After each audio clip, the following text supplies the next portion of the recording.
Welcome to Module 4, and in this module we'll talk about the Ruby programming language. And I'm going to give you just enough of an introduction to Ruby to allow you to understand what's in a Rails application. So you need to, the better you understand Ruby, the better you can use Rails. And so all I can do in these few lectures is to give you enough of an intro, and I hope that you'll follow up by using online resources to learn Ruby even better.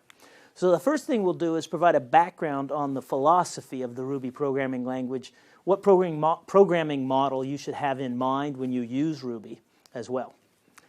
The next thing we'll do is we'll talk about classes and inheritance. How does Ruby implement these concepts? And then we'll talk about objects and variables and the naming conventions that are typically used in Ruby programming.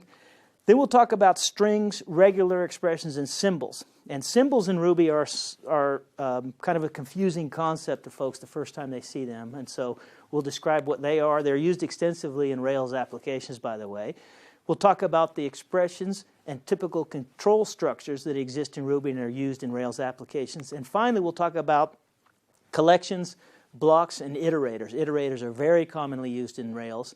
So we'll discuss them, and you'll have a better understanding of how to use them after that lecture. So let's get started.